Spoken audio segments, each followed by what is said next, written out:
O poema de Dom Pedro Casadáliga diz: assim que chegar a eternidade, poderei não ter muitas histórias para contar, mas abrirei o meu peito, rasgarei o meu coração e apresentarei diante de Deus um coração repleto de nomes. Se tivesse todo o clero de Caruaru, podem apostar, nomearia cada um dos padres, porque um dia, na eternidade, é o que haverei de fazer: abrir o meu peito, rasgar o coração e apresentar todos os nomes de todos os sacerdotes, de todas as pessoas que eu conheci e que possivelmente pela graça de Deus ajudei. Um pedido, uma grande intenção desta Santa Missa, já que falamos das intenções em sufrágio, nós todos temos uma intenção comum, uma intenção comunitária nesta Santa Missa: o nosso país, o nosso Brasil. Todas as quintas-feiras, por ocasião da bênção do Santíssimo Sacramento, nós rezamos uma fórmula de bênção, cujo final, ou cuja oração principal diz: dai ao povo brasileiro paz constante e prosperidade completa. O que mais nós queremos pedir nesta Santa Missa para o Brasil é a paz, paz constante e prosperidade completa. Paz para um país tão dividido, paz para uma nação tão polarizada, paz constante e prosperidade completa. Em terceiro lugar, como intenção desta Santa Missa, um agradecimento a Deus. O faço em primeira pessoa, porque fui beneficiado pela graça de Deus. Parafraseando São Paulo, posso dizer: é pela graça de Deus que eu sou quem sou, não por mérito próprio, pelo contrário. Agora citando São Francisco de Assis, que costumava repetir aos seus confrades: não encontrando pessoa digna dele, escolheu o mais vil, o mais pobre entre todas as criaturas. Pela graça de Deus, agradeço. Pela graça de Deus, a Nossa Senhora, agradeço. Interessante que todo o meu percurso ministerial foi sempre em lugares franciscanos, todos, coincidentemente, tendo Santo Antônio de Pádua como padroeiro, inclusive a minha primeira e antiga diocese. Ontem, alguém me escrevia uma mensagem de felicitações de véspera e dizia-me: o senhor foi eleito bispo e foi feito bispo para a nossa igreja, para a nossa diocese, para a igreja particular de Jiquié. E eu contei então àquela pessoa, àquele padre, um segredo. O segredo é que eu confiei o meu ministério, assim como todo sacerdote bom faz, a Nossa Senhora, sub tuum presidium, sob tua proteção, ó Maria, eu me confio, eu me entrego. E Nossa Senhora me trouxe aqui, porque dizia que Santo Antônio também era seu filho, e o filho predileto de Nossa Senhora devia estar sempre sob o seu manto, sob a sua proteção. O outro segredo é que há 8 anos atrás, antes de tomar posse naquela diocese baiana, eu fui a uma cidade na Itália, no norte setentrional da Itália, chamada Ascoli.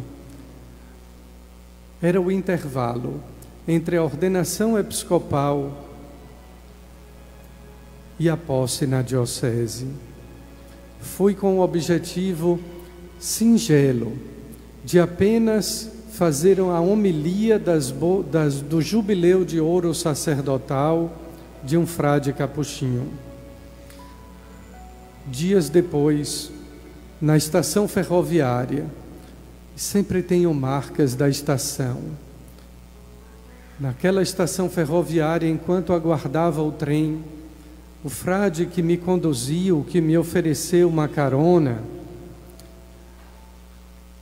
ele percebeu o meu semblante preocupado e apenas me perguntou uma coisa.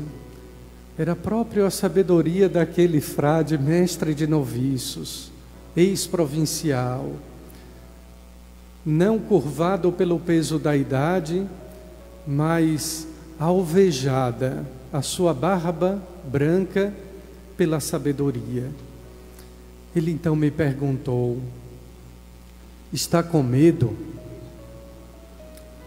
E era realmente o sentimento que eu tinha. Era dominado inteiramente pelo medo, no corpo, na alma e no coração. O medo de não ser fiel, o medo de não cumprir tão honrosa missão. Ele acertou em cheio, e eu apenas meneei a cabeça, em assentimento, em concordância, e respondi a ele: sim. Novamente, com seu olhar penetrante, de quem havia percorrido as sendas da vida, os caminhos de busca a Nosso Senhor, sem conhecer nenhum detalhe da minha vida, da minha história vocacional, ele apenas me disse: confie em Nossa Senhora, você se confiou a ela, e ela lhe protegerá de todos os perigos que lhe causam medo. E então eu voltei ao Brasil de coração alegre e tranquilo. Assumi aquela primeira missão há 8 anos atrás. E há quase 1 ano me encontro aqui. Então são essas as palavras que eu gostaria de apresentar em agradecimento a Nossa Senhora. Junto à cruz de Jesus estavam de pé sua mãe e a irmã de sua mãe, Maria de Cleofas. E também estava ali Maria Madalena. Diz o Evangelho de João que Jesus, ao ver sua mãe,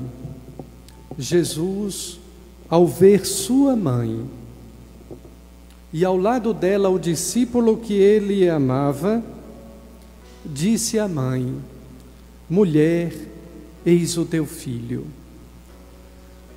Padre Zenilson foi muito inspirado ao escolher o tema do novenário em preparação à festa de Nossa Senhora das Dores, uma frase da Salve Rainha: esses vossos olhos misericordiosos a nós ouvei.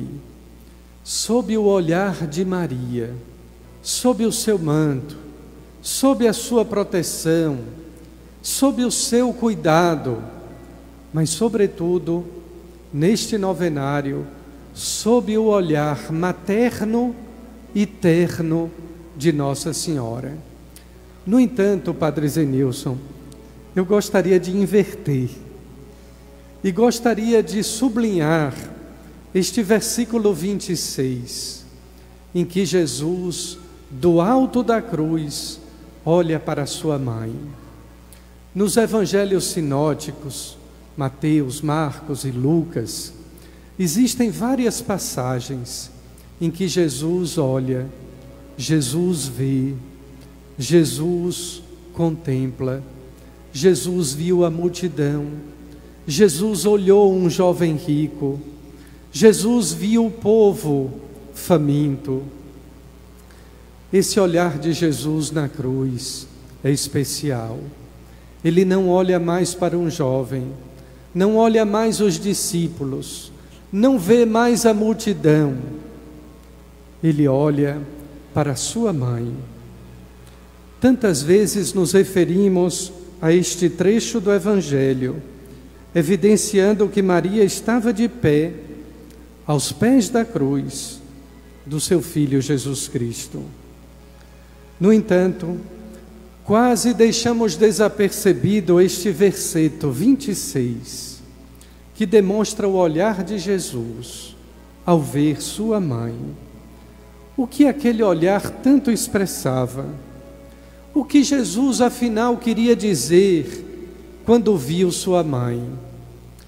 Me faz muito recordar uma via sacra inédita e até certo ponto inusitada. Uma via sacra de quadros pintados. Estava exposta no hall, no lobby do hotel, do Hospital Santa Catarina, na Avenida Paulista. Toda aquela via sacra, o pintor, certamente por divina inspiração, havia pintado a via sacra, as 14 estações, dentro dos olhos de Jesus, na pupila dos olhos de Jesus. E a estação mais comovente, a estação mais bonita, é quando se via refletido nos olhos de Jesus a presença de Maria, sua mãe. Jesus olhava sua mãe e ela estava refletida em seu olhar. Por aí nós podemos deduzir que aquele olhar de Jesus, do alto da cruz para com sua mãe, era totalmente diferente. Era um olhar especial, era um olhar único, era de fato, era verdadeiramente um olhar diferente. No domingo da ressurreição, não há mais a presença de Maria. Consequentemente, também Jesus não olha ao seu derredor a presença de sua mãe. Mas estavam ali as mesmas mulheres que estavam aos pés da cruz. Uma pergunta interessante e movida de curiosidade, porque afinal, Maria, mãe das dores, estava aos pés da cruz e não se encontrava no domingo da ressurreição. A resposta é simples, é a resposta da fé, porque Maria não precisava testemunhar a ressurreição. Ela já acreditava na promessa, na fidelidade da ressurreição do seu filho. Maria, bem antes, quando ainda estava escuro, ela já assistia à glorificação do seu filho. Quando São João diz no início do Evangelho, e nós vimos a sua glória, nós vimos a sua glória, nós, Maria e João. Em Caná da Galileia, Jesus também disse à mulher: a minha hora ainda não chegou. A sua hora é a hora da cruz.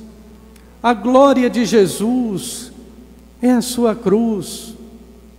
E por isso o nosso povo canta até hoje, mesmo que nós insistentemente não cantemos.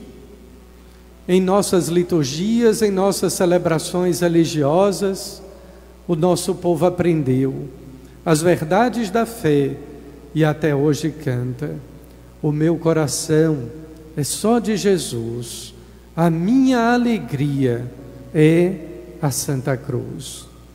A glória, a alegria do cristão, assim como a glória e a alegria de Maria, estavam na cruz. Enviado do Pai, atravessando a cruz, elevado na cruz, até a elevação na glória. E naquele momento, encontra-se novamente a mulher, como a moldura do quarto evangelho, nos dois extremos, no início e no final. Ela está como mãe, na perspectiva de João, e como discípula perfeita, na perspectiva dos sinóticos, de quem segue o seu Senhor até a cruz. De pé, encontram-se a mãe de Jesus e o discípulo amado. Nestes 3 versículos, aparece 4 vezes a palavra mãe. Em 3 versículos, 4 vezes a palavra mãe. Segundo João, a maternidade da Virgem Maria está fortemente presente na hora da cruz. A mãe e o discípulo amado, representando cada discípulo, todo discípulo que vai com o seu Senhor até a cruz. A crucifixão pertence aos homens, situa-se na história. A glorificação pertence a Deus e somente é percebida no âmbito da fé. Maria foi em todas as dores de Jesus, mais do que uma testemunha ocular. Maria não apenas viu, Maria testemunhou, Maria sentiu, Maria sofreu, como se fosse nela própria, cada uma das ofensas, cada uma das dores de Jesus.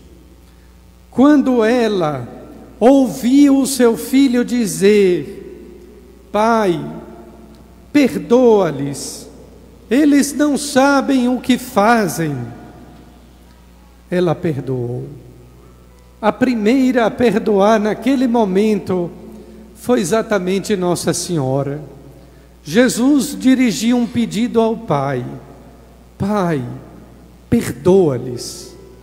Mas quem perdoou primeiro, antes do Pai, foi exatamente a mãe que estava sofrendo, a mãe que estava vendo, a mãe que estava sentindo.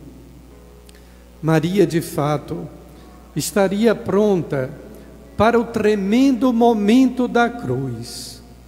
Não é fácil, não é fácil, mesmo que nós tenhamos no peito uma cruz.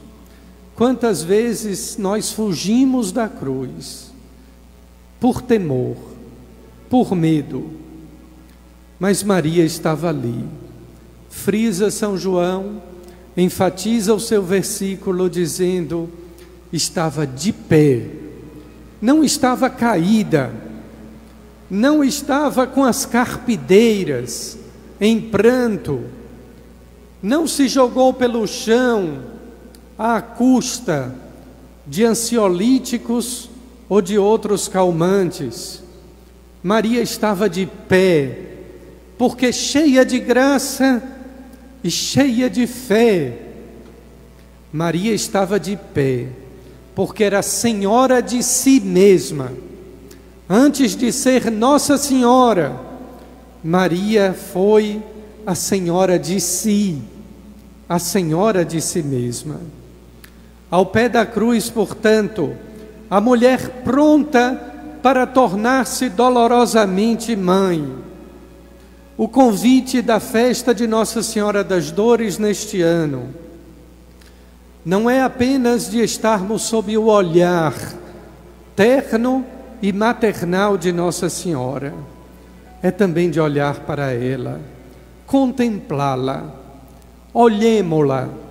Ela está de pé, trespassada de dor, mas com tal força, com tal dignidade, com tal silêncio, com tal compostura, que nunca houve, jamais haverá uma mulher tão nobre, tão elegante aos pés da cruz, quanto a mãe das dores.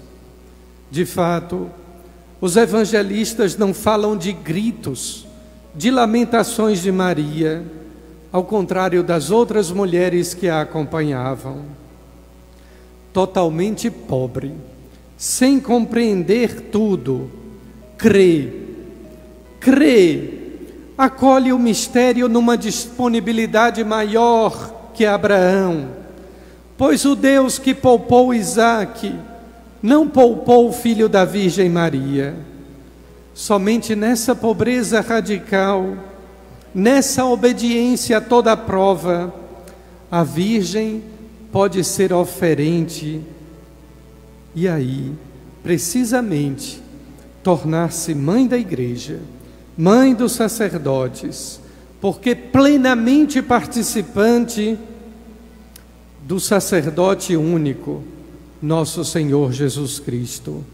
Não por acaso, em toda celebração eucarística, em cada missa, a Igreja faz obrigatoriamente memória da Mãe de Deus, a mãe do único sacerdote, a mãe que viu, sentiu e testemunhou o sacrifício sacerdotal de Jesus.